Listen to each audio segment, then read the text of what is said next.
And one of the saddest things to see is those in the disability sector who have been able, by sheer force of their ability, to transcend all those obstacles, to get out the far end, to get the qualification, to find them still on the margins. That is just unacceptable. The lead taken by the higher education sector in recent years is very, very reassuring. Disability officers, access programs, cross-community partnerships, they are now firmly embedded in the culture of our universities, our institutes of technology. They're helping to reshape our thinking. They're helping to reshape action. They're ensuring that no legacy of the bad old days still lurks as part of that disempowering virus. The move away from segregated education to mainstream education at first and second level, these are also very healthy signs of a more integrated, more sensitive, and a much more effective world to come. The great news is, in these times, that there is a critical mass of ambitious children and young adults with disability forming. And we have to be very, very sure that the world is ready for them. They now have confident, articulate parents who are much less likely to be expert-blinded than they were in the past. We have children who will see themselves, in fact, as part of the mainstream, not as kids who come from special schools that other kids do not know how to relate to. The young adults will have been guided by teachers and career guidance counsellors who come from the "you can do it" school of thought rather than the old "well, you can't because" school of thought. Our young people are growing up in a world with strong disability legislation, equality legislation. They have had their views sharpened and honed, their awareness sharpened and honed by the ongoing debates on these issues. They're not going to accept second best, and I hope they never do, because they never should. Right here and now, unemployment rates for people with disability, including graduates, remain much, much greater than for their non-disabled peers. And that tells us, there's no great mystery here. It tells us that the old barriers, that old virus is still at work. Those old barriers are holding a lot firmer than we want and that we are prepared to put up with. Thankfully, commendable work, great work is being done to identify and to challenge those barriers to recruitment of graduates with disabilities in order to bring about reform.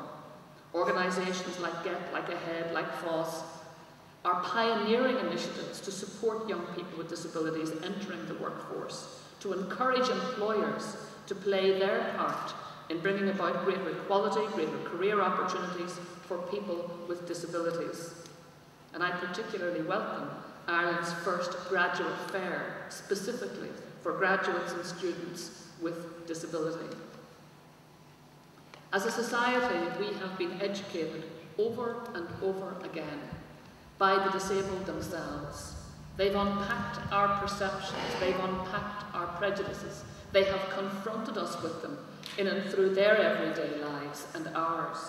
And they've shown us time and again just how wasteful, just how endlessly frustrating those perceptions are, those prejudices are, when they distill, as they so often do, into barriers to their advancement. It can be very, very difficult for people unfamiliar with disability to appreciate the unnecessary mountains that the disabled have to climb on an almost daily basis. Mountains that could be levelled with a modicum of thought and of careful planning. And I say that as a sister of a profoundly deaf man now, who is one of 9 siblings, much loved brother. We are all well able to communicate with him, and yet the truth of the matter is that when we gather as a family, unfortunately we slide into patterns of behaviour where he still has to tug my elbow or a sister's elbow and say, "Excuse me, remember me, I am here too." And so we have to be very, very sure that as a society, that we don't slide, unfortunately, as human nature drags us always back down to that which is familiar, that which is comfortable. That we are pushed and shoved to make ourselves that little bit more aware. And out of that little bit more awareness comes true mainstreamed inclusion. One of the good things about the culture we're living in that also gives us hope is that we have a remarkable culture of voluntarism, a great voluntary spirit that flourishes in Ireland. There is a great passion in this country for fairness, a passion to rectify injustice, a passion to put joy into life. And I think these things tell us that the momentum for a society in which the disabled will live lives as independent and as fulfilled as humanly possible, that momentum is quite frankly now unstoppable. And it has to be unstoppable. It has to be successful, because it's only when we arrive at that Ireland, that fully inclusive, mainstreamed Ireland, where nobody with a disability has to tug on anybody's elbow anymore to be remembered. It's only when we get to that point that we can say that we have completed the ideal, the ambition that we set out in our Constitution to be a true republic. And so this lecture series, I hope, will accelerate the pace of our journey towards that republic. I congratulate and I thank all of those who are working so hard within the voluntary and the statutory sectors to make Ireland, this Ireland, the best showcase we can of inclusion for those with disability.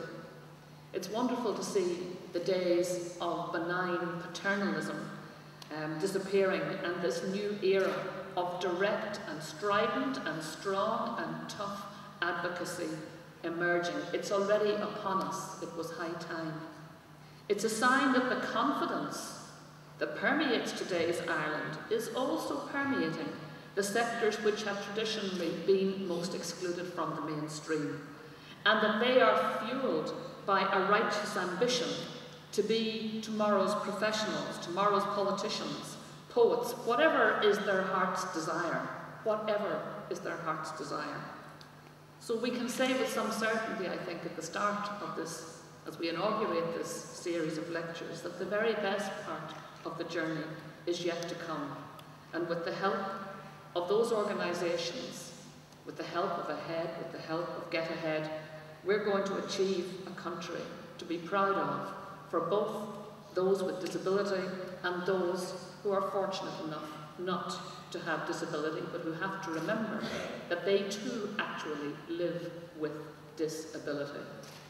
And until they recognise that they live with disability, mainstreamed all around them, then we are still on that journey. So it's good to be on the journey. I guess if there was a time, many of us have been very privileged to live during and through these great times. It's a wonderful, in many ways, time to be alive in Ireland, to see this confluence of peace, prosperity and partnership. But what if you are somebody who is still a spectator at this very moment, at this confluence? How frustrating is it still to be a spectator? So our job, your job, the job of all of us, end the margins, draw everyone into the mainstream, and please goodness, with your help, with the debate that you are creating, we'll shorten the journey. They do say that in Irish, don't they, that two shortens the journey. Well, there's a few more than two gathered here, and please God, between us, we will shorten the journey. Go mille maith.